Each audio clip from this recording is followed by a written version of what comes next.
ഞാൻ തീർച്ചയായിട്ടും ഈ ഡിബേറ്റിൽ ഞാൻ ഇന്ന് പങ്കെടുക്കാൻ വന്നത് പരമ്പരാഗതമായ രീതിയിലുള്ള ആ വിവാഹ ബന്ധത്തെ പിന്തുണയ്ക്കുക എന്ന ഒരു ധാരണയിലാണ് ഞാൻ പങ്കെടുക്കുന്നത്.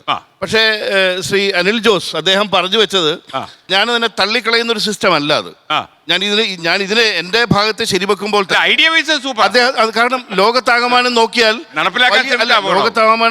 വലിയൊരു ജനവിഭാഗം പിന്തുടരുന്ന ഫോളോ ചെയ്യുന്ന ഒരു സിസ്റ്റമാണ്. പക്ഷെ അദ്ദേഹം അത് പറഞ്ഞു വെച്ചപ്പോൾ കന്നിമാസത്തിലെ ഏതോ ഒരു ജന്തുവിന്റെ സന്തോഷം കിട്ടുന്ന മാതിരി ഒരു ഏർപ്പാടാക്കി അത് അവഹേളിച്ച് രീതിയിലാക്കി. ഈ ലിവിംഗ് ടുഗദർ എന്ന് പറയുന്നത് പട്ടിയേക്കാൾ ഘട്ടമായ രീതിയിലായി. തീർച്ചയായിട്ടും പറയേണ്ടത് തന്നെയാണ് കന്നി സാർ. വിത്ത് ഓൾ റെസ്പെക്ട്, നമ്മൾ എല്ലാത്തിൻ്റെയും ഗുണദോഷ വിചാരമാണ് ചെയ്യേണ്ടത്. അപ്പോൾ നിലവിൽ പല രീതിയിൽ മനുഷ്യന്മാർ ഒരുമിച്ച് താമസിക്കുന്നുണ്ട്. ഇപ്പം ഹസ്ബൻഡ് വൈഫായിട്ട് താമസിക്കുന്നത്, അതിന് ഓപ്പൺ മാരേജ് എന്നൊരു കൺസെപ്റ്റ് കൂടിയുണ്ട്. ഇപ്പോൾ പുതിയതായിട്ട് ഡെവലപ്പ് ചെയ്ത് വന്നിട്ടുണ്ട് ഓപ്പൺ മാരേജ്. അത് അങ്ങോട്ടും ഇങ്ങോട്ടും മനസ്സിലാക്കിക്കൊണ്ട് ചില കാര്യങ്ങളാണ്. അതുപോലെ ഈ ലിവിങ് ഇൻ ആണ് ശരിക്കും മൊത്തത്തിൽ പറയും, ലിവിങ് ഇൻ റിലേഷൻഷിപ്പ്. അടുത്ത് ഒന്ന് ലിവിങ് ടുഗദർ ഉണ്ട്, ലിവിങ് എവേ ഉണ്ട്. ഇപ്പം നിങ്ങൾ ഈ പുറത്തുനിന്ന് വരുന്ന വിദേശികളൊക്കെ ഇവിടെ വരുന്ന ആൾക്കാർ അവരുടെ സ്ഥിരമായിട്ട് താമസിക്കുന്ന ആളുടെ കൂടെ ആവണം എന്നൊരു നിർബന്ധമില്ല.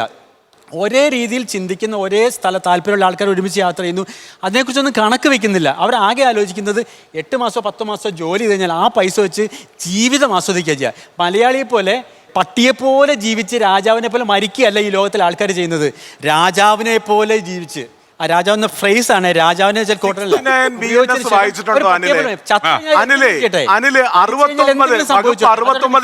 വായിച്ചിട്ടുണ്ടോ? അത് കേൾക്കുക പോലും ചെയ്യുന്നില്ല, അത് കേൾക്കാൻ പോലും